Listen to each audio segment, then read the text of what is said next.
அதற்கான கூலியை அவர் பெற்றுக் கொள்வார். மார்க்கத்துக்காக தியாகம் செய்திருக்கிறார், அதற்காக அவரை நாம் புகழ்கிறோம், அவரை நேசிக்கிறோம். இஸ்லாத்திற்காக பெரும்பாடுபட்டிருக்கிறார், அரும்பாடுபட்டிருக்கிறார், மாற்று கருத்து இல்லை.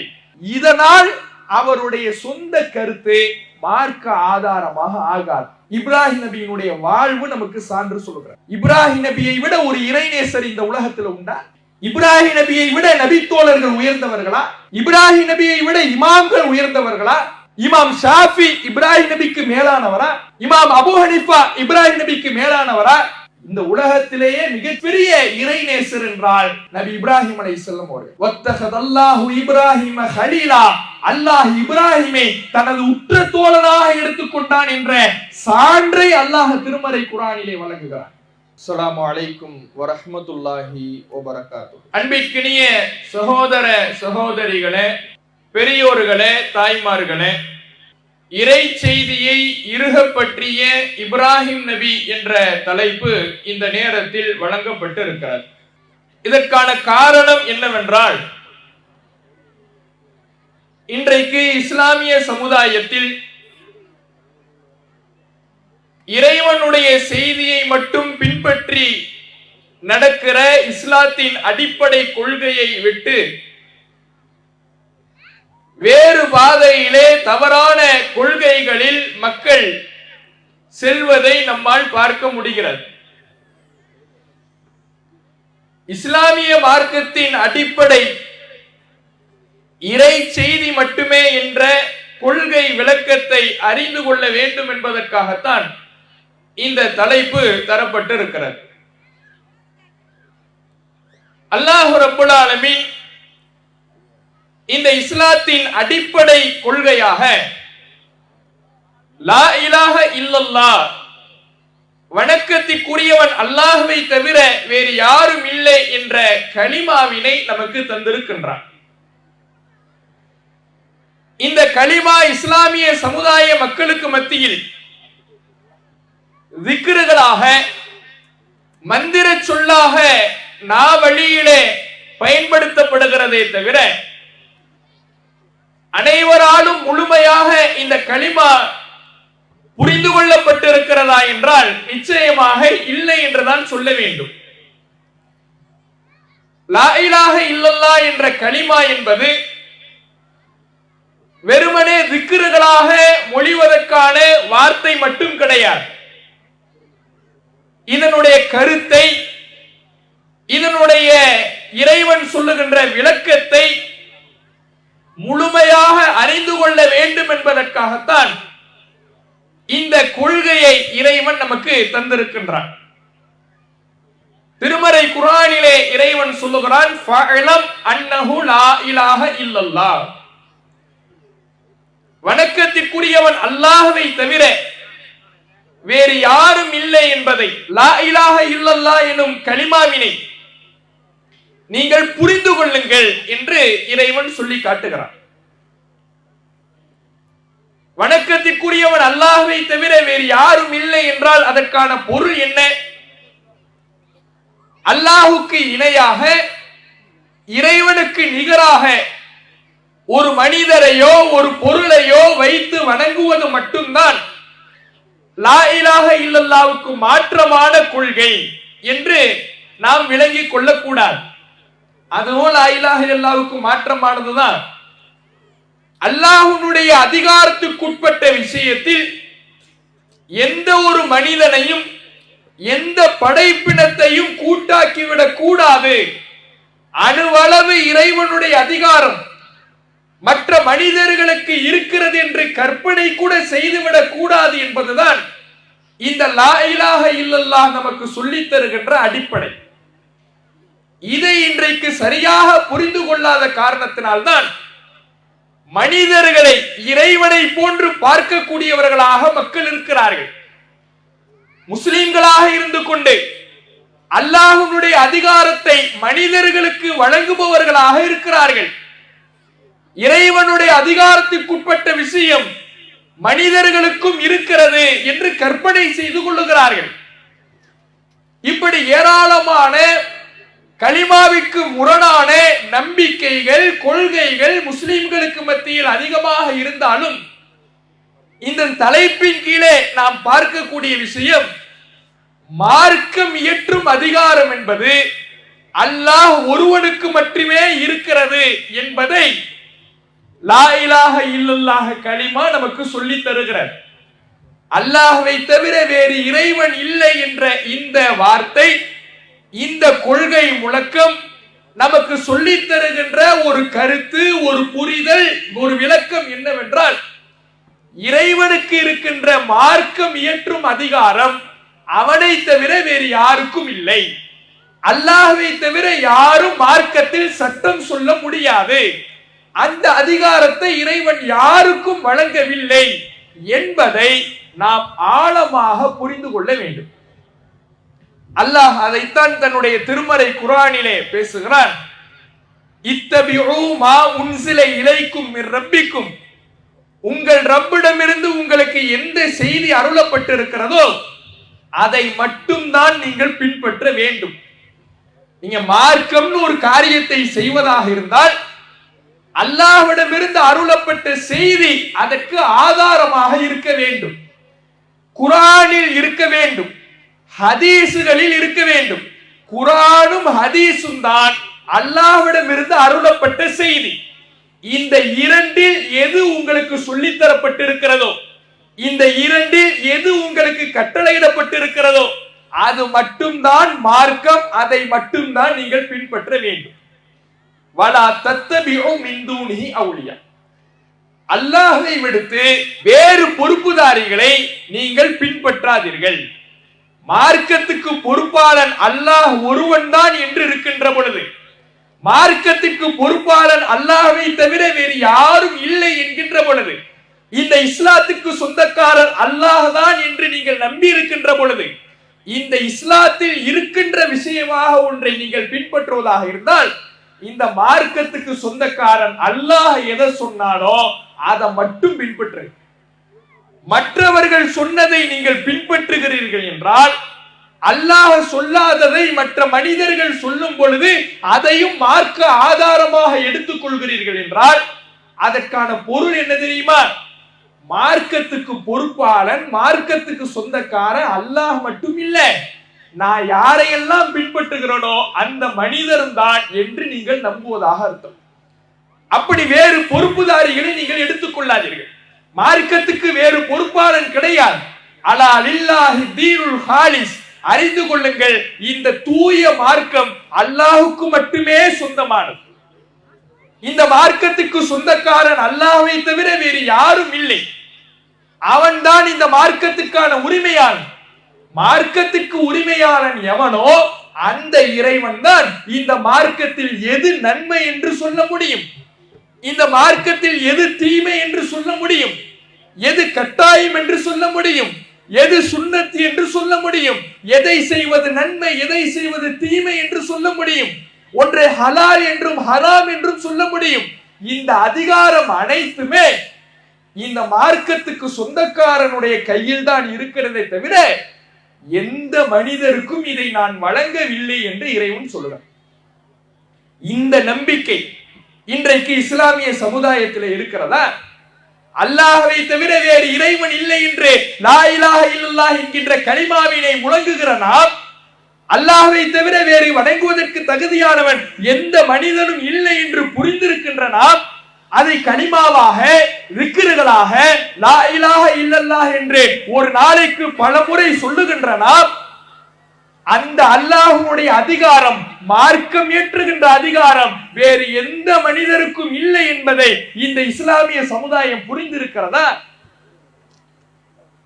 இன்றைக்கு அதை புரியாமல் லா இலாஹ இல்லல்லாஹ் என்று ஒரு புறம் சொல்லிக்கொண்டு அல்லாஹ்வுடைய மார்க்கம் ஏற்றும் அதிகாரம் நபி தோழர்களுக்கு இருக்கிறது, இமாம்களுக்கு இருக்கிறது, அறிஞர் பெருமக்களுக்கு இருக்கிறது என்று ஒரு கூட்டம் மனிதர்களுடைய கருத்துக்களை எல்லாம் மார்க்க ஆதாரமாக பின்பற்றுவதை நம்மால் பார்க்க முடிகிறது.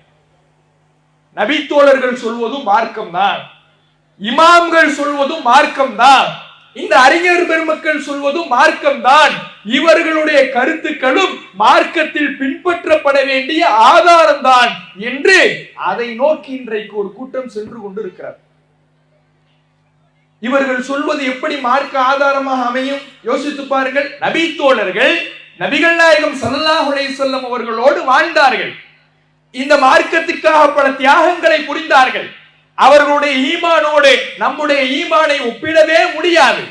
அவர்கள் போற்றுதலுக்குரியவர்கள், புகழுக்குரியவர்கள், மாற்று கருத்தே கிடையாது. அவர்களை நேசிப்பது ஈமானிய ஒரு அம்சம். அதுல எந்தவித கருத்து வேறுபாடும் கிடையாது. அவர்களை நேசிக்கின்றோம். நம்முடைய திருமறை குர்ஆனை பாதுகாத்து அடுத்தடுத்த தலைமுறையினருக்கு கடத்தி தந்தவர்கள் அந்த நபி தோழர்கள், மாற்று கருத்து இல்லை. நபிகள் நாயகம் ஸல்லல்லாஹு அலைஹி வஸல்லம் அவர்களுடைய சொல்லை, செயலை, அங்கீகாரத்தை, அல்லாஹ்வுடைய தூதர் அவர்களுடைய ஒவ்வொரு அசைவையும் அங்குலம் அங்குலமாக கவனித்து கவனித்து அடுத்தடுத்த தலைமுறையினருக்கு எடுத்து சொன்னவர்கள் நபி தோழர்கள், மாற்று கருத்து இல்லை. நபி தோழர்கள் குர்ஆன் வசனத்தை அடுத்த தலைமுறையினருக்கு கடத்தி சொல்லுகின்ற பொழுது அதை ஏற்றுக்கொள்கிறோம். நபி தோழர்கள் ஹதீஸ்களை நமக்கு அறிவிக்கின்ற பொழுது அந்த ஹதீஸ்களை ஏற்றுக்கொள்கின்றோம். அதே நபி தோழர்கள் தன்னுடைய சொந்த கருத்தை, தன்னுடைய சொந்த செயலை செய்திருக்கின்ற பொழுது, சொல்லுகின்ற பொழுது அதுவும் மார்க்கம் தான் என்று எப்படி அங்கீகரிக்க முடியும்? அவர்களுடைய சொந்த கருத்து மார்க்கத்தினுடைய ஆதாரமா? குர்ஆனை போன்று, ஹதீஸை போன்று மார்க்கத்தில் இருக்கின்ற ஒரு அம்சமா? அப்படி எந்த ஆதாரம் சொல்லுகிறது? எந்த குர்ஆன் வசனம் நபி தோழர்களுடைய கருத்துக்களும் மார்க்க ஆதாரம் தான் என்று தெரிவிக்கிறது? எந்த ஹதீஸ் நபி தோழருடைய கருத்தும் மார்க்க ஆதாரம் தான் என்று சொல்லுகிறது? எங்கேயுமே இல்லை. அவர்களுடைய சொந்த கருத்துக்கள், அது அவருடைய தனிப்பட்ட கருத்து. அதற்கு மார்க்கத்தினுடைய அங்கீகாரம் கிடையாது என்பதை நாம புரிந்து கொள்ள வேண்டும். இப்படி பல்வேறு வகைகளில் மனிதர்களுடைய கருத்துக்களை மார்க்கமாக கருதுகிற மக்கள் இருக்கிறாங்க. மதுஹபுகள் மார்க்கம், இமாம் ஷாஃபி சொல்வது மார்க்கம், இமாம் அபு ஹனீஃபா சொல்வது மார்க்கம். 4 மதுஹபுகளில் ஏதேனும் ஒரு மதுஹபை சார்ந்திருக்க வேண்டும். இப்படி ஒரு சாரார் இருக்கிறார்கள். அப்ப மனித கருத்துக்கள் என்பது ஒருபோதும் மார்க்க ஆதாரமாக ஆகாது என்பதுதான் இஸ்லாம் நமக்கு சொல்லி தருகின்ற அடிப்படை கொள்கை. இப்படி மனித கருத்துக்களை எல்லாம் மார்க்க ஆதாரமாக ஆக்குறாங்கல்ல, இவர்கள் சொல்லக்கூடிய காரணத்தை சற்று யோசித்து பாருங்கள். நபி தோழர்களுடைய சொந்த கருத்துக்களை மார்க்க ஆதாரமாக ஆக்குபவர்கள் இமாம் ஷாஃபி, இமாம் அபு ஹனீஃபாவை போன்ற இமாம்களுடைய கருத்துக்களை மார்க்க ஆதாரமாக ஆக்குபவர்களும் அவர்கள் சொல்லக்கூடிய காரணம் என்ன? அவர்கள்லாம் எவ்வளவு பெரிய முன்னோடிகள் தெரியுமா? அவர்கள்லாம் இஸ்லாத்துக்காக எவ்வளவு பாடுபட்டவர்கள் தெரியுமா? அவர்கள்லாம் எவ்வளவு பெரிய அறிவு ஜீவிகள் தெரியுமா? அறிஞர் பெருமக்கள் தெரியுமா? அவர்களுடைய கருத்துக்களை ஏற்றுக்கொள்வதில் என்ன பிரச்சனை?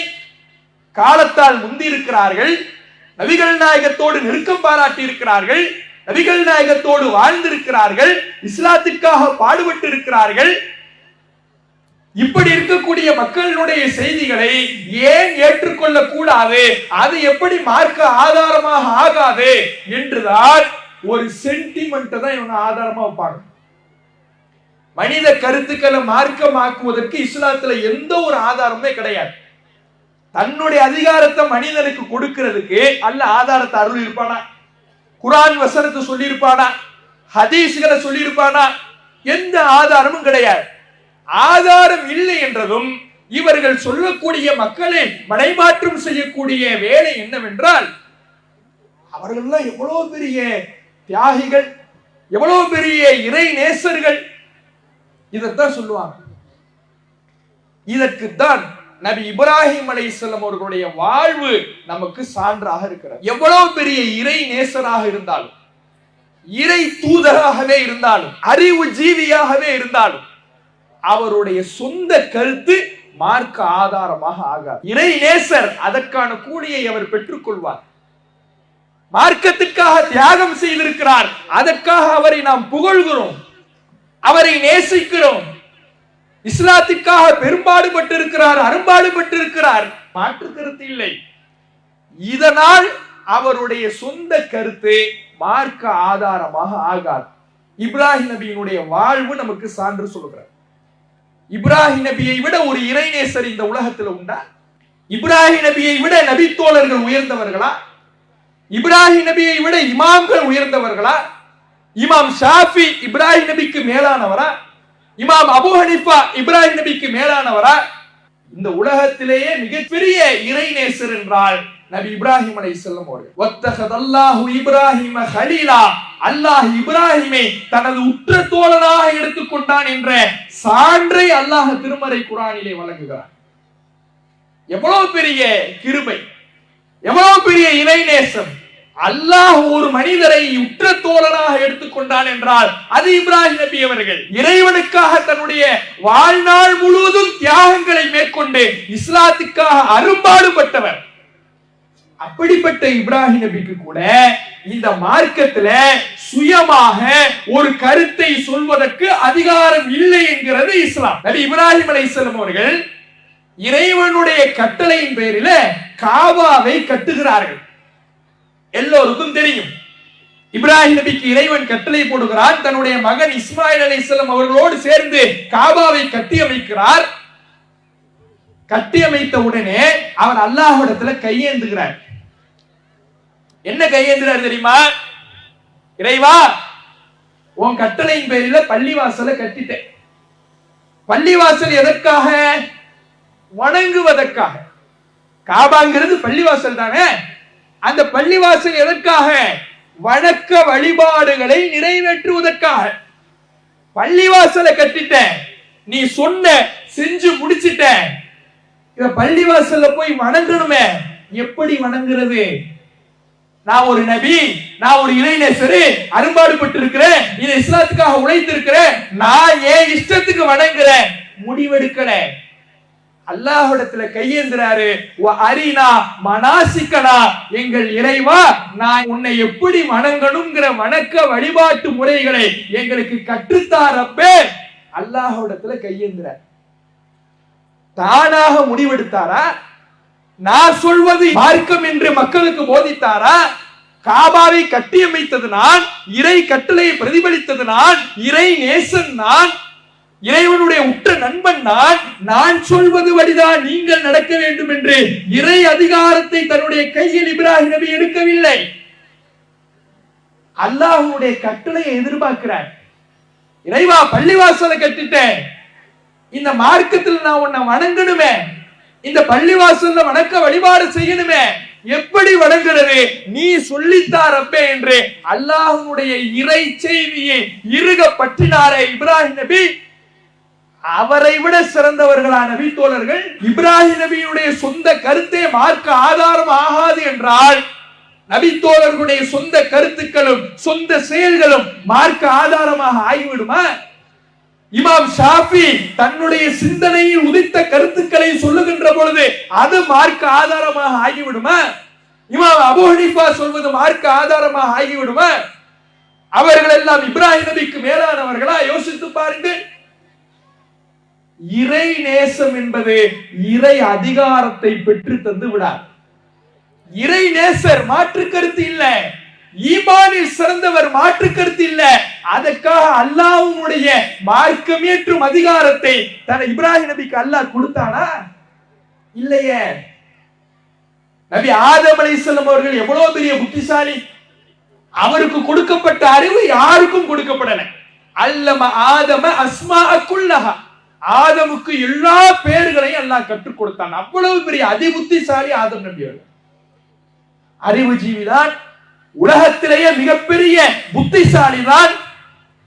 அவ்வளவு பெரிய அறிவு இருக்கிறதுனால, புத்தி இருக்கிறதுனால, புத்தி கூர்மை இருக்கிறதுனால உலகத்துக்கு ஆதம் நபியை அனுப்புகின்ற பொழுது, நீங்க தான் பெரிய அறிவு ஜீவியாச்சே, உங்க இஷ்டத்துக்கு முடிவெடுத்துக்கிட்டு நடந்துங்க, இப்படி சொல்லி அல்லாஹ் அனுப்புனானா? என்னிடமிருந்து ஒரு நேர்வழி வரும்.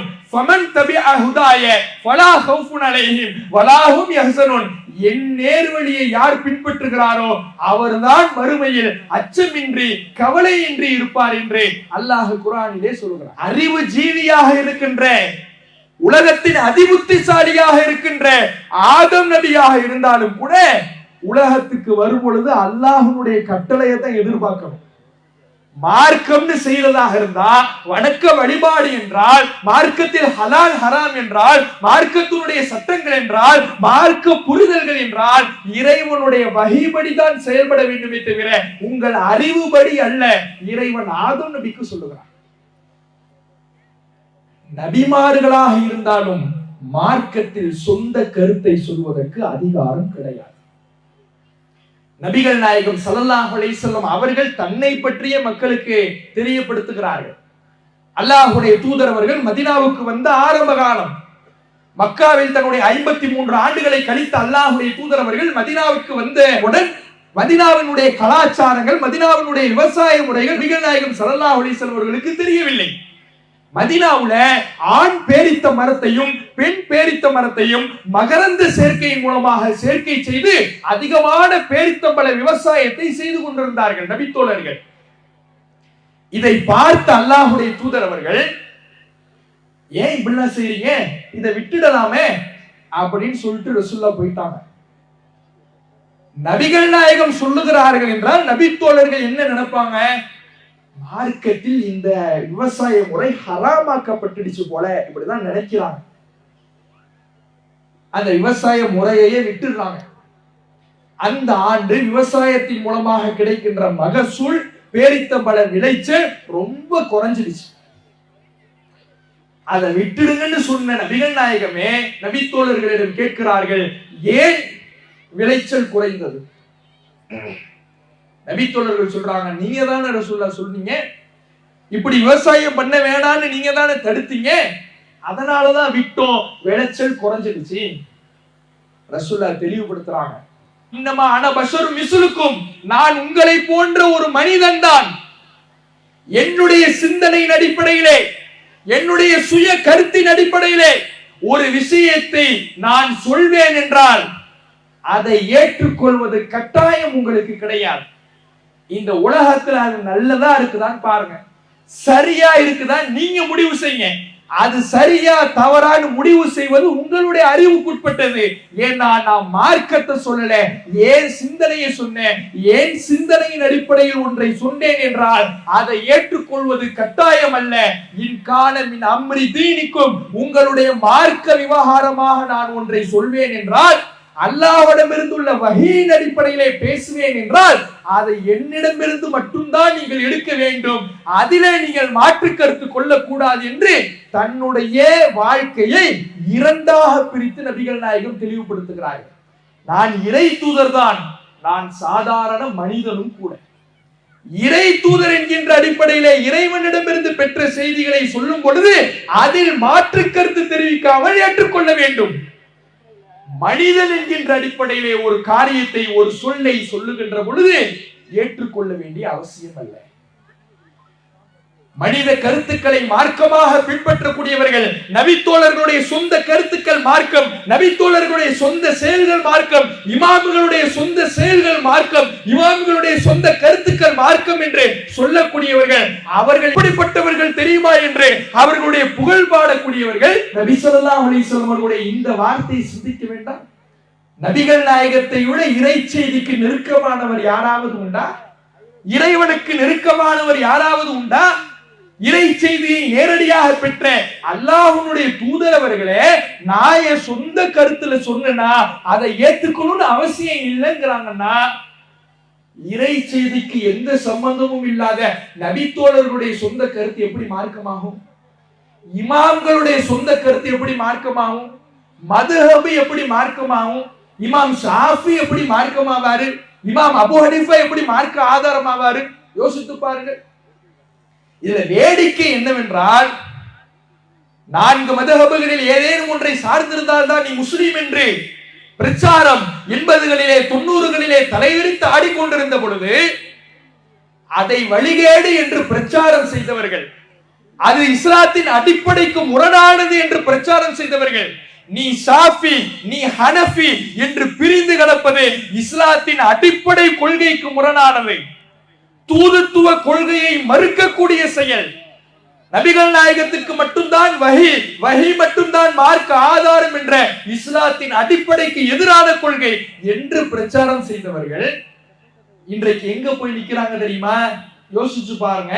ஒருத்தர் தன்னை ஷாஃபின்னு சொல்லிக் கொள்கிறார் என்றால், ஷாஃபி என்ற ஒரு இமாமோடு தன்னை இணைத்துக் கொள்றார். நான் ஷாஃபி இமாம சார்ந்தவன், ஷாஃபி இமாமுடைய கருத்தை பின்பற்றக்கூடியவன் ஒரு ஆளின் பக்கம் தன்னை இணைச்சிட்டார். ஒருத்தர் தன்னை ஹனஃபின்னு சொல்றாருன்னா, நான் இமாம் அபு ஹனீஃபாவை சார்ந்தவன், இமாம் அபு ஹனீஃபாவுடைய கருத்துக்களை பின்பற்றக்கூடியவன் அந்த ஒரு நபரோடு தன்னை இணைத்துக் கொள்கிறார். இதை வழிகேடு என்றவர்கள், இது வழிகேடுதான், மாற்று கருத்து இல்ல, இதை வழிகேடு என்று சொன்னவர்கள் இன்றைக்கு எங்க போய் நிற்கிறாங்கன்னா, நாங்கள்லாம் சலஃபியாக்கள். அப்படி அது என்னப்பான்னு கேட்டா, நாங்க முன்னோர்களை சார்ந்தவர்கள். முன்னோர்கள்னா யாரு? நபி தோழர்கள், தாபீன்கள், தபா தாபீன்கள், இந்த இமாம் ஷாஃபி, இமாம் ஹனீஃபா எல்லோரையும் சார்ந்தவர்கள். ஒரு இமாம சார்ந்து இருந்ததை வழிகேடுன்னு சொன்னவங்க இன்னைக்கு ஒட்டுமொத்த முன்னோர்களையும் நாங்க சார்ந்து இருக்கிறோம்னு பெயரை சுட்டி கொண்டு மக்கள் மத்தியிலே ஏகத்துவ போர்வை போர்த்தி கொண்டு வலம் வருவதை பார்க்கிறோம். மனித கருத்துக்களை மார்க்கமாக்குகின்ற நிலை எந்த ரூபத்தில் வந்தாலும் அது இஸ்லாத்தின் அடிப்படைக்கு முரணானதுதான் என்பதை நாம் தெள்ள தெளிவாக தெரிந்து கொள்ள வேண்டும். இப்ராஹிம் நபியினுடைய கொள்கை என்பது அதுதான். மனித கருத்து ஒருபோதும் மார்க்கமாக, இதை நாம் தெளிவாக புரிந்து கொள்ள கடமைப்பட்டு இருக்கிறோம். இதுல ஏன் இப்படி தடம் புரள்றாங்க அப்படின்னா, பொதுவாக இஸ்லாமிய வரலாறை புரட்டிப்பார்கள், திருமறை குர்ஆன் சொல்லுகின்ற வழிகேடர்களுடைய வரலாறை புரட்டிப்பார்கள். அங்கெல்லாம் இறைவன் சொல்லக்கூடிய பாடம் நமக்கு ஒன்று இருக்கிறது. ஒரு தூதரோடு பயணித்த மக்கள் அந்த தூதருக்கு பிறகு வழிகேட்டை நோக்கி எப்போது பயணிப்பார்கள் என்றால், அந்த தூதரின் மேலோ அல்லது அந்த சமுதாயத்தில் இருந்த நன்மக்களின் மீதோ மார்க்க வரையறையை தாண்டிய நேசம் கொள்ளுகிற பொழுது வழிகேடுக்கு போனாங்க. இதுதான் குர்ஆன் சொல்லுகிற வழிகேடர்களுடைய வரலாறு. நபி நூஹ் அலைஹிஸ்ஸலாம் அவர்கள் காலத்தில் வாழ்ந்த வழிகேடர்களை பற்றி குர்ஆன் பேசுகிறார். அவர்கள் என்ன சொன்னாங்க? லா ததரன்ன உத்தம் வஸ்வாஉ வலா யஊஸ வலா யஊக வநஸ்ரா. நாங்கள் வத்து, சுவா, யஊஸ், யஊக், நஸ்ர் இவர்களை நீங்கள் விட்டு விடாதீர்கள் அப்படின்னு அவங்க சொல்றாங்க. இவங்க எல்லாம் யாரு? அவங்க காலத்தில் வாழ்ந்த நல்ல மனிதர்கள். அவர்கள் மரணித்த பிறகு அவர்களை சிலைகளாக வடிவமைத்து அவர்களை வழிபட துவங்கிட்டாங்க. அவங்க வாழ்ந்தப்ப நல்ல மனிதர்களாகத்தான் வாழ்ந்தாங்க, சிறந்த போதகர்களாகத்தான் வாழ்ந்தார்கள். ஆனால் அவர்களுடைய மரணத்துக்கு பிறகு அவர்களின் மீது மார்க்க வரையறையை தாண்டிய நேசத்தை இவர்கள் கொண்ட போது காலப்போக்கிலே அதுவே அவர்களை வணங்குகிற அளவுக்கான ஒரு வழிகேட்டிலே அவர்களை கொண்டு போய் நிறுத்தியது. யூத கிறிஸ்தவர்களை பற்றி குர்ஆன் பேசுகிறது. இத்தகது அஹ்பாரஹும் வ ருஹ்பானஹும் அர்பாபம் மின் தூனில்லாஹ். அவர்கள் தங்களுடைய மத குருமார்களையும் தங்களுடைய பாதிரிமார்களையும் அல்லாஹ்வை விடுத்து கடவுள்களாக தேர்ந்தெடுத்தார்கள். ஏன் கடவுள்களா தேர்ந்தெடுத்தாங்கன்னா, போய் கும்பிட்டுக்கிட்டு இல்ல, அவர்களை போய் வணங்கி கொண்டு இருக்கல.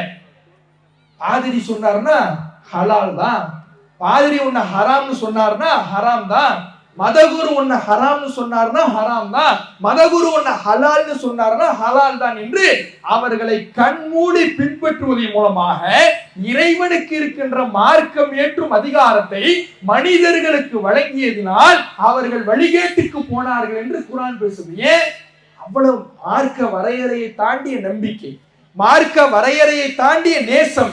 நேசம் என்பதை விட பக்தியை மனிதர்களின் மீது வைத்த காரணத்தினால் வழிகேட்டுக்கு போனாங்க.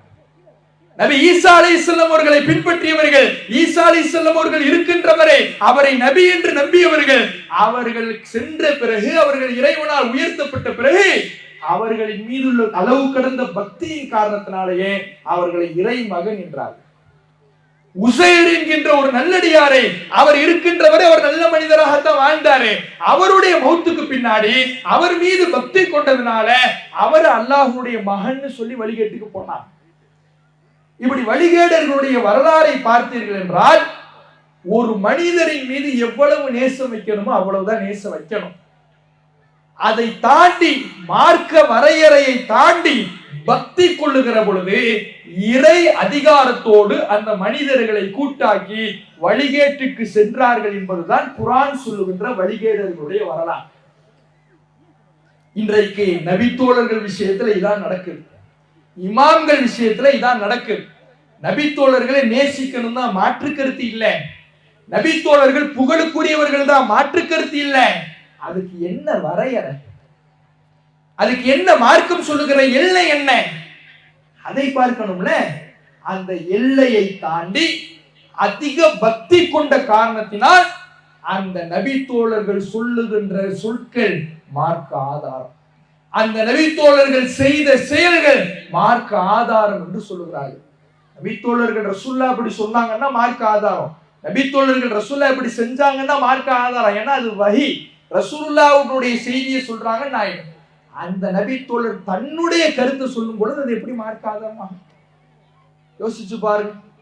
இப்படி அளவு கடந்த பக்தியும் அளவு கடந்த நேசமும் வழிகேட்டிற்கு இன்றைக்கு மக்களை அழைத்து சென்று கொண்டிருக்கிறது என்பதை நாம யோசித்து பார்க்க வேண்டும்.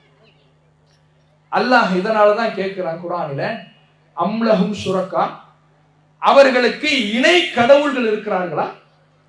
ஷரஉலஹும் மினத்தீன் மாலம் யஅதன் பிஹில்லா, அல்லாஹ் மார்க்கம்னு சொல்லாதத சட்டம் இயற்றுகின்ற இணை கடவுள்கள் அவர்களுக்கு இருக்கிறார்களா? அல்லாஹ் கேட்கிறார். நீங்க யாரையெல்லாம் மனிதர்களை பின்பற்றுகிறீர்களோ, மனித கருத்துக்களை மார்க்கமாக்குகிறீர்களோ, அவர்கள் அல்லாஹ் சொல்லாததை எல்லாம் சொல்லுகின்ற பொழுது அதுவும் மார்க்கம் தான் என்று ஏற்றுக்கொள்கிறீர்கள் என்றால் அல்லாஹ்வோடு இவர்களை இணையாக்கி விட்டீர்களா? அல்லாஹ்வுடைய அதிகாரத்தை இவர்களுக்கு கொடுத்து விட்டீர்களா? அல்லாஹ் கேட்கிறான். எவ்வளவு கடுமையான வார்த்தை! இணை கடவுள்களை ஏற்படுத்திட்டீங்களான்னு அல்லாஹ் கேட்கக்கூடிய இந்த வார்த்தை எவ்வளவு கடுமையான வார்த்தை! பல இறைவனை நீங்க வணங்குறீங்களான்னு அல்லாஹ் கேட்கிறான்னா அதுக்கு என்ன அர்த்தம்? பல கடவுள்களை வைத்து நீங்கள் வணங்குனீர்கள், துவா செய்தீர்கள், அப்படி இறைவன் கேட்கல. அவங்க சொல்றதெல்லாம் கண்ணை மூடிக்கிட்டு பின்பற்றீங்கல்ல, அவங்க சொல்றதெல்லாம் மார்க்க ஆதாரம்னு எடுத்துக்கிட்டீங்கல்ல, அவங்களெல்லாம் நீ அல்லாஹ்வாக்கிட்ட. இதுதான் அல்லாஹ் சொல்லக்கூடிய வார்த்தை. அவர்களை எல்லாம் நீ அல்லாஹ்வாக்கி விட்டாய். அல்லாஹ்வுடைய செய்தியை எப்படி நம்ப வேண்டுமோ அது போல மனித கருத்துக்களை நம்ப துவங்கி விட்டாய். இது எங்கே அழைத்து செல்லும்? யோசித்து பாருங்கள். மறுமையில இறைவன் முன்னிலை நிறுத்தப்படுகின்ற பொழுது இந்த நிலை நம்மை எங்கே கொண்டு போய் நிறுத்தும்? நாம் நாளை மறுமை நாள்ல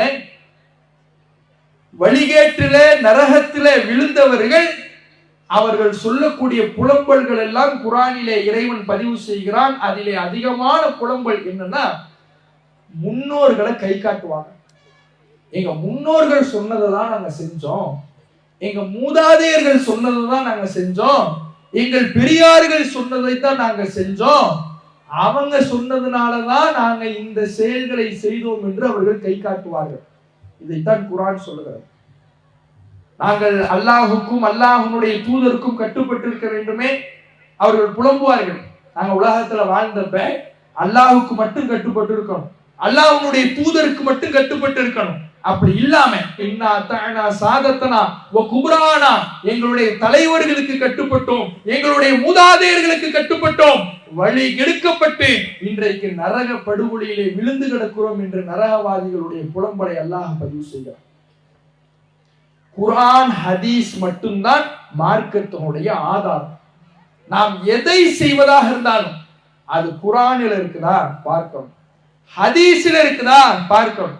அது மட்டும்தான் நாளை மறுமையிலே நம்மை காப்பாற்றுமே தவிர எந்த மனித கருத்துக்களும் நம்மை காப்பாற்றி விடாது. ஏன்? நபி தோழர்கள் என்பவர்கள் மனிதர்கள் தான். ஒரு செய்தியை நாம் கட்டாயம் பின்பற்ற வேண்டிய செய்தி என்றால் அந்த செய்தி தவறுகளுக்கு அப்பாற்பட்ட செய்தியா இருக்கும். தவறுகளுக்கு அப்பாற்பட்ட செய்தி என்பது அல்லாஹ்விடமிருந்து அருளப்பட்ட செய்தி மட்டும்தான் தவறுகளுக்கு அப்பாற்பட்ட செய்தி. வேறு எந்த மனிதனுடைய செய்தியும் தவறுகளுக்கு அப்பாற்பட்ட செய்தி கிடையாது. நபி தோழர்களும் நம்மை போன்ற மனிதர்கள் தான் என்கின்ற பொழுது அவர்களிடத்திலையும் தவறுகள் வரும். அவர்களும் மார்க்கத்துக்கு முரணாக நடப்பார்கள், நடந்திருக்கிறார்கள். ஏராளமான வரலாறுகள் அதற்கு சான்றாக இருக்கிறது. அதுல ஒரே ஒரு விஷயம், நபிகள் நாயகம் ஸல்லல்லாஹு அலைஹி வஸல்லம் அவர்களே நமக்கு முன்னறிவிப்பாக சொன்ன ஒரு செய்தி, நபி தோழர்களிடத்திலையும் தவறு வரும், மார்க்கத்துக்கு முரணாக நடப்பார்கள், மறுமையிலே அவர்கள் மலக்குகளால் தடுக்கவும் படுவார்கள் என்று ரசூலுல்லாஹ் சொல்லியிருக்கிறார். அல்லாஹ்வுடைய தூதர் அவர்கள் மறுமை நாள்ல கௌசர் தடாகத்திலே நின்று மக்களுக்கு நீர் புகட்டி கொண்டிருக்கின்ற பொழுது சில மக்கள் மலக்குமார்களால் தடுக்கப்படுவார்கள். அதை பார்த்த அல்லாஹ்வுடைய தூதர் அவர்கள் அஸ்ஹாபி அஸ்ஹாபி, என்னுடைய தோழர்கள், இவர்கள் என்னுடைய தோழர்கள், அவர்களுக்கு வழிவிடுங்கள் என்கின்ற கருத்துல என் தோழர்களை விட்டுடுங்க விட்டுடுங்கன்னு ரசூலுல்லாஹ் சொல்லுவாங்க. இப்ப மலக்குமார்கள் சொல்லுவாங்க, இன்னக லா தத்ரி மா அஹதசு பஅதக், நீங்க மௌத்தான பிறகு, நீங்க இருக்கிற வரை சரியாக இருந்தாங்க, நீங்க மௌத்தான பிறகு மார்க்கத்தில் இல்லாததை இவர்கள் மார்க்கம் என்று எப்படியெல்லாம் புதிதாக உருவாக்கினார்கள் என்பது உங்களுக்கு தெரியாது.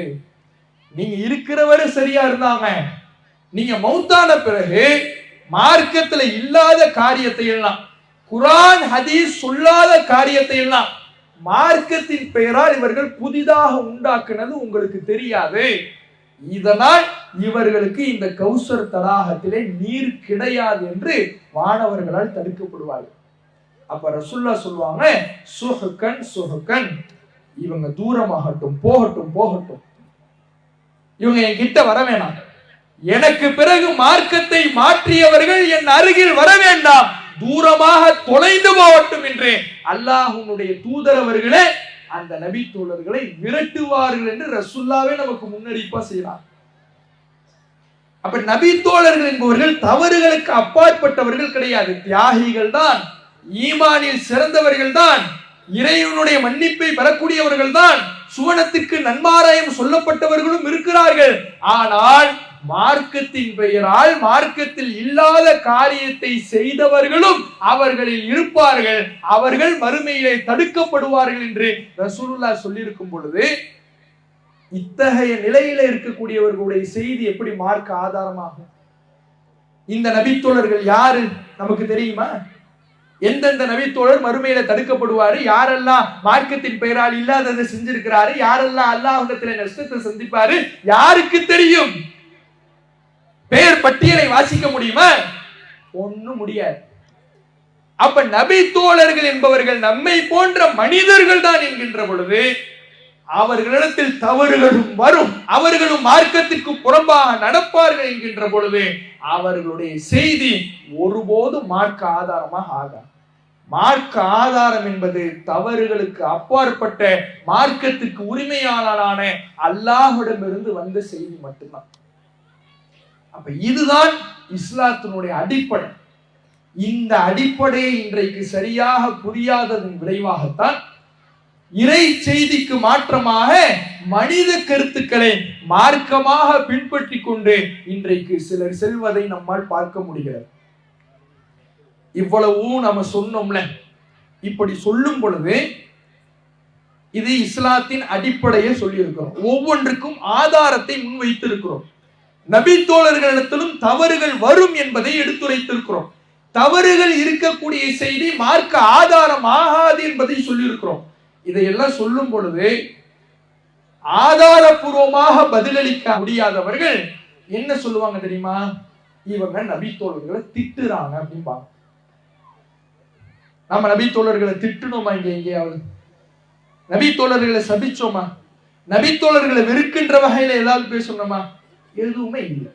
சரி, இப்படி நம்மை பார்த்து இவர்கள் சொல்வார்கள் என்றால் இவர்கள் என்ன பண்ணணும்னா, இவர்கள் போற்றுகின்ற புகழ்கின்ற இமாம்களுக்கும் நபித்தோழரை திட்டுற இமாம் இவரு, நபித்தோழரை ஏசுற இமாம் இவரு, இவர் ரொம்ப மோசமான ஆளு, இவங்க எல்லாம் வழிகட்ட கொள்கை கொண்டவர்கள் என்று நம்மை பார்த்து என்ன வார்த்தைகளை எல்லாம் சொல்லுகிறார்களோ அதே வார்த்தைய இவர்கள் போற்றுகின்ற இமாம்களுக்கு சொல்லணும். ஏன்னா இமாம் இப்னு ஹஸ்ம் அவர்கள், இதை ஏன் இமாமுனுடைய கருத்தை நாம் இங்க சொல்றோம்னா, அவர் ஆதாரமா காட்டலை, நாம் இப்போது இந்த உரை முழுக்க என்ன கருத்தை சொன்னோமோ அதைத்தான் அவர் சொல்லியிருக்கிறாரு. அதனால் நம்மை திட்ட நினைப்பவர்கள் அவரை திட்டணுங்கிறதுக்காகத்தான் சொல்லுவோம். அவரை திட்டுவாங்களா? திட்ட மாட்டாங்க. அப்ப அதுக்காகத்தான் நம்ம சொல்றோம். அப்ப என்ன இமாம் இப்னு ஹஸ்ம் தன்னுடைய இஹ்காம் அப்படிங்கிற ஒரு நூல்ல அவர் சொல்லக்கூடியதை கவனிங்க. ஃபமினல் மஹாலி அன் யஅமுர ரசூலுல்லாஹி ஸல்லல்லாஹு அலைஹி வஸல்லம் பித்திபாஇ குல்லி காயிலின் மின ஸஹாபத்தி ரலியல்லாஹு அன்ஹும் வஃபீஹிம் மை யுஹல்லிலு ஷைஅ வகைருஹு மின்ஹும் யுஹர்ரிமுஹு. நபி தோழர்களில் ஒருவர் ஒன்றை ஹராம் என்று சொல்லும் பொழுது இன்னொருவர் அதையே ஹலால் என்று சொல்லும் பொழுது ஒரே விஷயம் தான். ஒரு நபித்தோழர் என்ன பண்ணுவார்னா அது ஹலாலும் பார், இன்னொரு நபித்தோழர் என்ன பண்ணுவார்னா அது ஹராம் பார். இப்படி நபித்தோழர்களை மாறுபட்டு கருத்து வேறுபாட்டோடு பேசியிருக்கும் பொழுது அவர்களை பின்பற்ற வேண்டும் என்று ரசூலுல்லாஹ் எப்படி கட்டளை போட்டிருப்பாங்க? நபித்தோழர்களை பின்பற்றணும் அப்படின்னா ரசூலுல்லாஹ் நமக்கு சொல்லி இருக்கணும். ரசூலுல்லாஹ் எப்படி சொல்லுவாங்க? நபித்தோழர்களே ஒருத்தவர் ஒன்னு ஹலாலுங்கிறார், அதே விஷயத்தை இன்னொருத்தவர் ஹராம்ங்கிறார். இப்படி உள்ளவங்களை ரசூலுல்லாஹ் எப்படி பின்பற்ற சொல்லுவாங்க? சொல்லிட்டு அவர் சொல்றாரு, வலவுக்கான தாலிக்க ஒரு பேச்சுக்கு இப்படி ரசூலுல்லாஹ் சொல்லி இருப்பாங்க, நபி தோழர்களை பின்பற்றணும் அப்படின்னு இருக்கும்னா என்னெல்லாம் செய்ய நேரிடும் தெரியுமா? லகான பைஉல் ஹம்ரி ஹலாலன் இக்திதான் பி சமுரத்து பின் ஜுந்துப். சமுரா பின் ஜுந்துப்ங்கிற நபி தோழரை பின்பற்றுவதன் மூலமாக மதுவை விற்பனை செய்வது ஹலால்னு சொல்லணும். ஏன்னா அவர் ஹலால்னு சொன்னார். சமுரா பின் ஜுந்துப் நபி தோழர் தான், ஆனா அவர் என்ன விலைக்கு வச்சிருந்தார்னா மதுவை விற்பனை செய்வதெல்லாம் பாவம் கிடையாது. இன்னைக்கு சாதாரணமான ஒரு முஸ்லிம் கூட சொல்வாரு மது ஹராம் தான், விற்பனை செய்யறது ஹராம் தான். ஆனா சமுரா பின் ஜுந்துப் என்ன சொன்னார்னா மதுவை விற்பனை செய்வது ஹலால்னு சொன்னாரு. நபி தோழரை பின்பற்றணும்னு எடுத்தீங்கன்னா சமுரா பின் ஜுந்துப் சொல்றாரு மதுவை விற்பனை செய்வது ஹலால்னு. மது விற்பனை செய்வது ஹலால்னு முடிவெடுத்துறீங்களா? இமாம் இப்னு ஹஸ்ம் கேட்கிறார். அடுத்தது பாருங்க, வலகான அக்குலுல் புர்தி லிசாயிமி ஹலாலன் இக்திதான் பி அபி தல்ஹா. நோன்பு இருக்கும் பொழுது சாப்பிடவும் கூடாது, தண்ணி குடிக்கவும் கூடாது. பனிக்கட்டி சாப்பிடலாமா? அதுவும் தண்ணி தானே, சாப்பிடக்கூடாது. அபூ தல்ஹா ரலியல்லாஹு அன்ஹு என்ன சொல்றாருன்னா பனிக்கட்டி சாப்பிடலாங்கிறார். நபி தோழரை பின்பற்றணும்னா நீங்க எந்த முடிவெடுக்கணும்? பனிக்கட்டி சாப்பிடுறது ஹலால்னு முடிவெடுக்கணும். எடுப்பீங்களா? இமாம் இப்னு ஹஸ்ம் கேட்கிறார். இது மாதிரி பல விஷயங்களை இமாம் இப்னு ஹஸ்ம் அவர்கள் பட்டியல் போடுகிறார். நபி தோழர்கள் எடுத்த தவறான முடிவுகளை பட்டியல் போட்டுட்டு அவர் பட்டியல் போடுவதே கிட்டத்தட்ட 50-60க்கு மேற்பட்ட செய்திகளை, தவறான முடிவுகளை, நபி தோழர்கள் சொன்ன தவறான பத்துவாக்களை பட்டியல் போட்டுவிட்டு அவர் சொல்றாரு, இதுக்கு மேலேயும் நான் பட்டியல் போட்டேன்னா புக்கு இன்னும் நீளமா போகுங்கிறதுக்காக நான் குறைவா விட்டுட்டேங்கிறார். அவ்வளவு பட்டியல் போடுறாரு. பட்டியல் போட்டுட்டு அதுக்கப்புறம் சொல்றாரு இதுக்கு மேலே லிஸ்ட் இருக்குது. நபி தோழர்கள் தவறான முடிவு எடுத்த ஃபத்வாக்கள் இருக்கிறது, நபி தோழர்களை பின்பற்றுவது அவசியம் என்றால் இதையெல்லாம் நீங்கள் பின்பற்றுவீர்களா? கேட்டுட்டு சொல்றாரு இன்னும் பட்டியல் இருக்குது, அதையெல்லாம் சொன்னா புக்கு இன்னும் நீளமா போகும் அப்படின்னு சொல்லிட்டு நிறைய விஷயங்களை அவர் சொல்லுகிறார். அதுக்கு அடுத்து அவர் சொல்றாரு, ஃபகைஃப யஜூசு தக்லீது கௌமி யக்திஊன வ யுஸீபூன. தவறாகவும் சொல்லுவாங்க, சில நேரத்துல சரியாகவும் சொல்லுவாங்கங்கிற ஒரு கூட்டத்தை குர்ஆன் ஹதீஸ கண்ண மூடி பின்பற்றுவதை போல இந்த மனிதர்களையும் இந்த நபி தோழர்களையும் பின்பற்றணும்னு சொல்வது எப்படி சரியாகும்? குர்ஆன் ஹதீஸ கண்ண மூடி பின்பற்றுறோம், ஏன்? அது அல்லாஹ்வுடைய செய்தி, அதனால பின்பற்றுறோம். அது மாதிரி இந்த மனிதர்களுடைய கருத்துக்களையும் பின்பற்றணுங்கிறது எப்படி சரியாகும்? இவங்க தவறுகளாகவும் சொல்லி இருக்கிறாங்களே, இவர்களிடத்தில் தவறும் வருமே, எப்படி சரியாகும்? அம் கைஃப யஹில்லு லி முஸ்லிமின் யத்தகில்லாஹ அன் யகூல ஃபி ஃபித்ய சாஹிப் மிஸ்ல ஹாதா. இது மாதிரி எல்லாம் மார்க்க தீர்ப்பு கொடுக்கின்ற ஒரு நபித்தோழருடைய மார்க்க தீர்ப்பு விஷயத்துல லாயுகாலு பிர்ரஇ, இது அந்த நபித்தோழரு தான் சுய கருத்தோட சொல்லியிருக்க மாட்டாரு, ரசூலுல்லாஹ்விடத்திலிருந்து கேட்டுதான் சொல்லியிருப்பாருன்னு சொல்றது எப்படி தகுதியாகும்? எப்படி சொல்ல முடியும்? இமாம் இப்னு ஹஸ்ம் கேட்கிறார். இவங்க என்ன சொல்றாங்கன்னா நபி தோழர்களை பின்பற்றக்கூடியவங்க, நபி தோழர்கள் ரசூலுல்லாஹ்வோட இருந்தவங்க தானே, அவங்களா ஒண்ணு செய்யறாங்கன்னாலும் அதுவும் ரசூலுல்லாஹ்ட்ட இருந்து தான் செஞ்சிருப்பாங்க, அதனால அவங்களை பின்பற்றது கூடுங்கிறீங்க. இவ்வளவு பெரிய தவறுகளை எல்லாம் இவங்க செய்யறாங்களே, மதுவை விற்பனை செய்யறது ஹலாலுங்கிறாங்களே, இதுல எல்லாம் நீங்க இதுவும் ரசூலுல்லாஹ்ட்ட இருந்து கேட்டுதான் இவர் சொல்லி இருப்பாருன்னு சொல்லுவீங்களா? அல்லாஹ்வை அஞ்சுற எந்த முஸ்லிமுக்கும் அது தகுதி கிடையாது அப்படிங்கிறார். சொல்லிட்டு அடுத்தது சொல்லுகிறார், வ அம்மா கௌலுஹும் இன்ன ஸஹாபத்த ரலியல்லாஹு அன்ஹும் ஷஹீதுல் வஹி. இந்த நபி தோழர்கள் எப்படிப்பட்டவங்க தெரியுமா? வஹிய கண்கூடா பார்த்தவங்க. நீங்க எல்லாம் பாத்தீங்களா? நாம ரசூலுல்லாஹ் என்ன செஞ்சாங்க என்ன சொன்னாங்கங்கறது நபி தோழர்கள் சொன்னதை கேட்டு நம்ம பின்பற்றோம். ஆனா நபி தோழர்கள் ரசூலுல்லாஹ் காலத்துல வாழ்ந்தவங்க, வஹி இறங்குவதை கண்கூடாக பார்த்தவங்க. அவங்களுக்கு தெரியாதது உங்களுக்கு தெரிஞ்சிடுமா? இப்படி கேட்கிறாங்க. இன்றைக்கு இருக்கக்கூடிய மனித கருத்துக்களை மார்க்கமாக்குபவர்களும் கேட்கிறார்கள். அதே தான் இப்னு ஹஸம் சொல்றார். இப்படி கேட்கிறாங்க, ஃபஹும் அலமு பிஹி, அவர்கள்தான் சுன்னத்தை ஹதீஸ்களை கொண்டு நன்கறிந்தவர்கள், வஹிய கண்கூடா பார்த்தவங்க, அவங்கள விட உங்களுக்கு தெரியுமான்னு கேட்கிறாங்க. ஃபஇன்னஹு யல்ஸமுஹும் அலா ஹாதா, ஆனா இந்த கருத்து எங்க அவங்கள கொண்டு போய் விடும் தெரியுமா?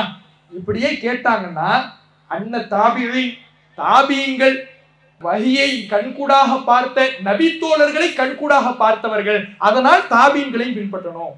தபா தாபீன்கள் வஹியை கண்கூடாக பார்த்த நபி தோழர்களை கண்கூடாக பார்த்த தாபீன்களை கண்கூடாக பார்த்தவர்கள், அதனால் தபா தாபீன்களை பின்பற்றணும்னு ஒவ்வொரு தலைமுறையா சொல்லி சொல்லி சொல்லி சொல்லி ஃபயஜிபு தக்லீதுனா, நம்ம ஒவ்வொருவரும் நம்மளே பின்பற்றிக்குவோம். ஏன்னா நாம நமக்கு முந்தையவங்களை பார்த்திருக்கிறோம், அவங்களுக்கு முந்தையவங்களை பார்த்திருக்கிறாங்க, அவங்களுக்கு முந்தையவங்களை பார்த்திருக்கிறாங்க.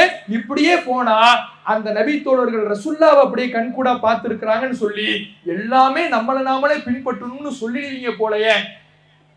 இது எப்படி சரியாகும் அப்படின்னு கேட்கிறார். கேட்டுட்டு அவர் சொல்லக்கூடிய வார்த்தையை கவனிங்க. ஹாதிஹி சிஃபத்து தீனி நஸாரா, இந்த கொள்கை இருக்குதுல, இது முஸ்லிம்களுடைய கொள்கை கிடையாது, இது கிறிஸ்தவர்களுடைய கொள்கை. இஃபித்திபாஹிம் அஸாகிஃபத்தஹும், தங்களுடைய மத குருமார்களை அவர்கள் பின்பற்றுவதற்கு இதைத்தான் அவங்க காரணமாவே சொன்னாங்க. இது அந்த கிறிஸ்தவர்களுடைய கொள்கை தன்மை. லைசத்து சிஃபத்த தீனினா, நம்முடைய கொள்கை தன்மை இது கிடையாது, இஸ்லாத்தின் அடிப்படை இது கிடையாது, இது கிறிஸ்தவர்களுடைய தன்மை. அதை இன்றைக்கு நபி தோழர்களின் பெயரால் செய்து கொண்டிருக்கிறார்கள் என்று இமாம் இப்னு ஹஸம் தன்னுடைய இஹ்காம் என்ற நூல்ல சொல்றார். எவ்வளவு கடுமையான வார்த்தை, நாம கூட இப்படி சொல்லியிருக்க மாட்டோம். அவ்வளவு சொல்லுகிறார். நபி தோழர்களுடைய கருத்துக்களை பின்பற்றுவது கிறிஸ்தவ கொள்கைக்கு சமம் என்கிறார். இன்றைக்கு அதைத்தான் முன்னோர்கள் சார்ந்த கொள்கை சலஃபியா என்று சொல்லிக் கொண்டிருக்கிறார்கள். இந்த கொள்கை தவறானது, இஸ்லாத்தின் அடிப்படைக்கு முரணானது என்று நாம் சொல்லுகிற பொழுது, ஆதாரப்பூர்வமாக எடுத்து வைக்கின்ற பொழுது, நம்மைக்கு வழிகேட்டு பட்டம் சுமத்தக்கூடியவர்கள் இமாம் இப்னு ஹஸமுக்கு வழிகேடு பட்டம் சுமத்துவார்களா என்பதை கேள்வியாக நாம் முன்வைக்கிறோம். எனவே அன்பார்ந்த சகோதர சகோதரிகளே, இறை செய்தி மட்டும்தான் மார்க்கம். குர்ஆன் ஹதீஸ்ல என்ன இருக்குதோ அதை மட்டும்தான் பின்பற்றணும். அதை தாண்டி மூன்றாவது ஒரு அடிப்படைக்கு நாம நகர்ந்தோம்னா இஸ்லாத்தின் அடிப்படையை விட்டு நாம் நகர்ந்து சொல்கிறோம், இப்ராஹிம் நபியினுடைய கொள்கைக்கு முரணாக செல்கிறோம், நபிகள் நாயகத்தின் அடிப்படைக்கு மாற்றமாக செல்கிறோம் என்று பொருள். அந்த நிலை நம்மை நாளை மறுமையிலே நரக படுகொலையிலே தள்ளிவிடும். அல்லாஹ் நம்மை பாதுகாப்பானாக என்ற பிரார்த்தனையோடு என்னுடைய உரையை நிறைவு செய்கின்றேன். வாஹிர் தஅவானா அல்ஹம்துலில்லாஹி ரப்பில் ஆலமீன். அஸ்ஸலாமு அலைக்கும் வரஹ்மத்துல்லாஹி. இஸ்லாம் மற்றும் சமுதாய செய்திகளை அறிந்து கொள்ள தமிழ்நாடு தௌஹீத் ஜமாஅத் யூடியூப் பக்கத்தை உடனடியாக சப்ஸ்கிரைப் செய்து கொள்ளுங்கள். மேலும் பெல் பட்டனையும் கிளிக் செய்து கொள்ளுங்கள்.